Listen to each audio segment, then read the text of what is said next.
Hello students, आज हम लोग देखने वाले इलस्ट्रेशन नंबर 27।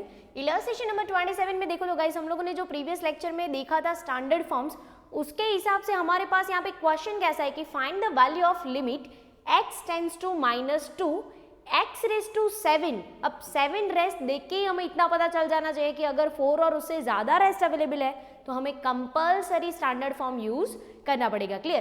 तो इट मीन्स कि यहाँ पे हमें क्वेश्चन कैसा बनाना पड़ेगा स्टैंडर्ड फॉर्म के जैसा। स्टैंडर्ड फॉर्म होता कैसा है तो कि guys x raise to n minus a raise to n divided by x minus a is equal to n into a raise to n minus 1। यानी कि हमें क्वेश्चन फर्स्ट ऑफ ऑल ऐसा prepare करना पड़ेगा तो हमारा ये आंसर बनेगा।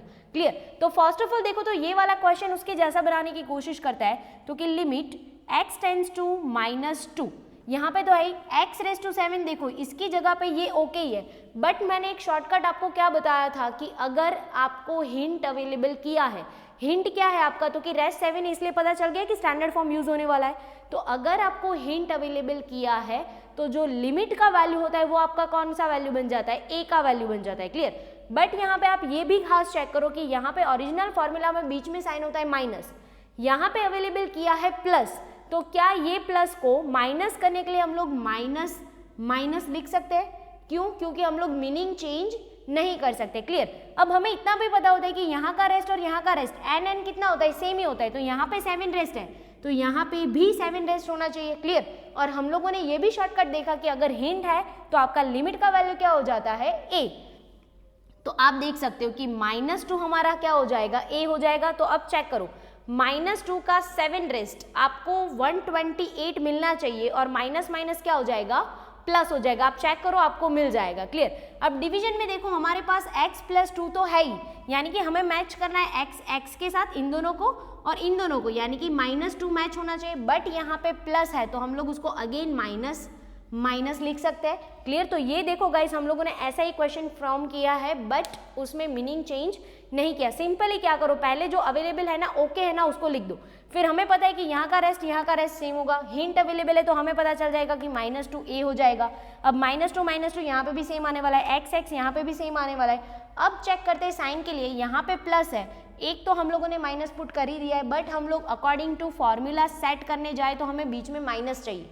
तो हम लोग माइनस माइनस करेंगे तो मीनिंग भी चेंज नहीं होगा और फॉर्म भी हमारा चेंज हो जाएगा। क्लियर? अब देखो ये इसके जैसा क्वेश्चन हो गया तो इट मीन्स कि हमें पता चल गया कि इसका आंसर होगा n into a raise to n minus 1। अब इसमें से देख के वैल्यू पुट करो तो n की जगह पे कितना दिख रहा है तो कि 7, a हमारा -2 रेज टू n माइनस 1 यानी कि 7 माइनस 1, यानी कि ये कितना हो जाएगा 7 माइनस 2 रेज टू 6, -2 का 6 रेस्ट कितना हो जाएगा +64, यानी कि 7 इंटू 64 ये हो जाएगा आपका 448। Clear guys? तो ये हो गया हमारा इलस्ट्रेशन नंबर 27। नेक्स्ट इलस्ट्रेशन देखते हैं, illustration number 28। Again question check करो कि लिमिट h टेंड्स टू 0 है, x plus h whole raise to 5। It means कि हमें हिंट पता चल गया कि भाई चलो 5 रेस्ट है तो स्टैंडर्ड फॉर्म यूज करना ही पड़ेगा। तो first of all standard form लिख देते हैं, x raise to n minus a raise to n divided by x minus a is equal to n into a raise to n minus 1, यानी कि ये हो गया हमारा स्टैंडर्ड फॉर्म। इसके जैसा क्वेश्चन यहाँ पे फ्रेम करना है। Clear guys? तो अब देखो फर्स्ट ऑफ ऑल इसके जैसा क्वेश्चन फ्रेम करते हैं तो हमारे पास है x plus h whole raise to 5 minus x raise to 5, यानी कि इतना तो न्यूमरेटर हमारा ओके ही है। लिमिट है h टेंड्स टू 0। अब चेक करो यहाँ पे न्यूमरेटर में x का यानी कि कोई वैल्यू है जिसका n रेस्ट होना चाहिए, कोई वैल्यू है जिसका n रेस्ट है। अगेन a कोई वैल्यू है जिसका n रेस्ट है, अगेन कोई एक वैल्यू है जिसका n रेस्ट है। n मैच होना चाहिए, यहाँ पे ऑलरेडी मैच हो ही रहा है। क्लियर? डिवीजन में हमारे पास सिर्फ h अवेलेबल है, but according to this formula ये दोनों मैच होना चाहिए x। तो देखो यहाँ पे h है, यहाँ पे अगर इन दोनों को मैच करना है तो हमें एक्स्ट्रा क्या ऐड करना पड़ेगा, प्लस x ऐड करना पड़ेगा। बट हम एक्स्ट्रा ऐड कर सकते हैं मीनिंग अगर चेंज नहीं होता है तो। क्लियर? बट यहाँ पे तो मीनिंग चेंज हो जाएगा। बट अगेन वापस चेक करो, a और a को भी तो आपको मैच करना पड़ेगा। यहाँ पे a कितना है x, तो यहाँ पे भी हमें x लिखना पड़ेगा और अकॉर्डिंग टू फॉर्मूला बीच में साइन कौन सा होगा, माइनस। तो देखो प्लस x माइनस x यानी कि वैल्यू नील हो गया, हमारा क्वेश्चन का वैल्यू हम लोगों ने चेंज नहीं किया। क्लियर? अब क्वेश्चन हमारा इसके जैसा हो गया है तो हमारा आंसर कितना होने वाला है guys, n into a raise to n minus 1। n check करो तो कितना है तो कि 5, a की जगह पे तो कि x रेस टू क्या हो जाएगा 5 माइनस 1, यानी कि ये आंसर हो जाएगा 5 into x raise to 4। Clear guys, main आपका जो चैलेंज है ना वो ये वाला क्वेश्चन फ्रेम करने वाला ही है, बट सिंपली आप याद रखो कि हमें इन दोनों को और एन को सेम करना है, बाकी आपका ऑटोमेटिकली वैल्यूएशन ऐसे ही फ्रेम होगा कि मीनिंग चेंज नहीं होगा। क्लियर, नेक्स्ट इलस्ट्रेशन और लास्ट इलस्ट्रेशन देखते हैं, इलस्ट्रेशन नंबर 29। हमारे पास वैल्यू अगेन ऐसा है कि लिमिट एक्स टेंड्स टू 0। अब हमें पता है कि रूट वाला जब भी सम आएगा ना तो हम लोग दो मेथड से कर सकते हैं, एक तो स्टैंडर्ड फॉर्म से कर सकते हैं, सेकेंड में हमारे पास क्या ऑप्शन होता है कि सेम वाले जो आपका न्यूमरेटर है या फिर डिनोमिनेटर है अपोजिट साइन से उसको मल्टीप्लाई करो दोनों में। क्लियर, न्यूमरेटर में भी और डिनोमिनेटर में भी। बट अगर सिर्फ रूट है तो यहाँ पे आप चेक कर सकते हो कि रूट के आगे आपको n अवेलेबल किया है। अगर आपके पास वैल्यू ऐसा है कि 3 अंडर रूट एक्स, तो इसका मतलब क्या होता है x रेस टू 1/3। अगर सिर्फ अंडर रूट एक्स है तो इसका मतलब क्या होता है x रेस टू 1/2। अगर ऐसा है कि 4 अंडर रूट एक्स, तो इसका मतलब क्या होता है x raise to 1/4।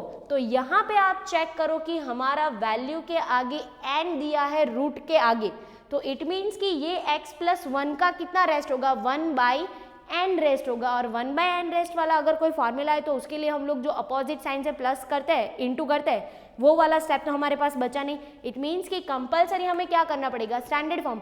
Standard form guys हम लोग तब यूज कर सकते हैं कि जब हमारे पास फैक्टराइजेशन का ऑप्शन अवेलेबल नहीं होगा। क्लियर, तो फर्स्ट ऑफ ऑल ये क्वेश्चन को नॉर्मल क्वेश्चन में कन्वर्ट करता है।